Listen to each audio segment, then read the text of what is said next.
Well, howdy there, Internet people. It's Bo again, and welcome to our Halloween special. Tonight, we are going to talk about the Fermi paradox and filters, and why some of the things that we perceive as something to worry about may not be, and why some of the things that we're thankful for may actually be the things to worry about. One of the big questions when it comes to looking up at the stars is, where is everybody? Given the number of stars, the number of presumed planets, solar systems, there's intelligent life out there somewhere. So why can't we find it? Why can't we even find a trace of it? Where is it? This is what's known as the Fermi paradox.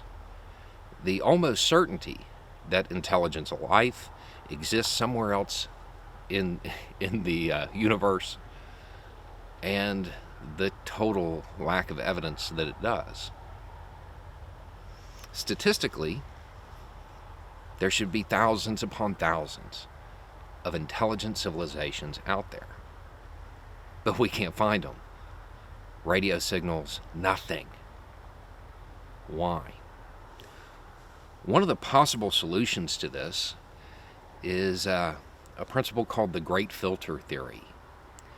And that is that any intelligent life, any life that is intelligent enough to become starfaring, to get out there into space and reach the final frontier and all of that, well, they're also intelligent enough to develop the means to destroy themselves before they get that capability.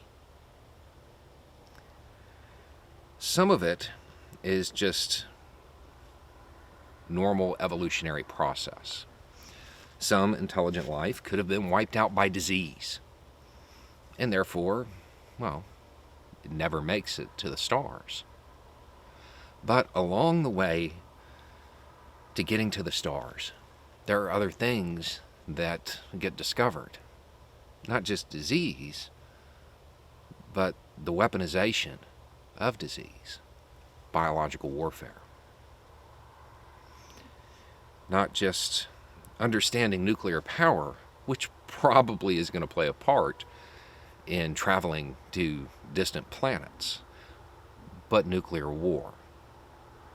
These things filter out civilizations. These are the ones we think of when you think of things that just could automatically destroy an entire world. But there's other things. Along the way to nuclear power, you're probably going to develop combustion. Combustion would emit gases, and those gases could lead to climate change, something that we're kind of battling with right now, right? At least we're thinking about starting to fight it. And then there's the concept of artificial intelligence. Creating something that becomes self-aware and then realizes that that biological organism, well, it's just not up to it, and getting rid of it. Then you have more philosophical reasons that could filter civilizations out. Religious stagnation. Societies that become so just bogged down in religious dogma that they never think to look to the stars because they don't want to offend the gods or God. You could have a society that becomes just obsessed with its own version of the pursuit of wealth. And because of that, why go up there? There's nothing there. These are things that could filter out a civilization and make it something that would never become spacefaring. But don't really lead to the end of the civilization, at least not immediately. There's a lot of people that when you talk about this, you'll hear them suggest that we've pretty much made it through all the filters. I mean, that seems a wee bit presumptuous to me. I don't think that people in, I don't know, the 1800s would consider climate change as something that could filter them out. Before we can cross to other solar systems, there's probably a whole bunch of new technology that we're going to discover. Technology is neither innately good or innately bad. It's how it's used. But these advanced technologies, it's impossible for us to truly envision some of them. Any sufficiently advanced technology, well, that's going to pretty much seem to be magic to us. That is probably the ultimate filter.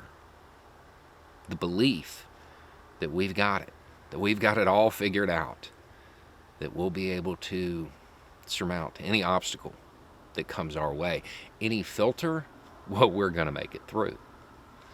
That arrogance is probably something that is common among most intelligent forms of life out there. That belief that since we're the dominant species on this planet, well, we'll be the dominant species anywhere and we'll always make it. It's that arrogance that is likely to lead to us being filtered out via nuclear war, combustion, biological warfare, creating technologies and letting them run amok because, well, I mean, maybe God wants it that way, or maybe it's just best for the bottom line. This Halloween, as you think of all the ghouls and goblins, remember that the biggest predator, the most dangerous animal, the biggest monster walking the earth is us. Nobody else.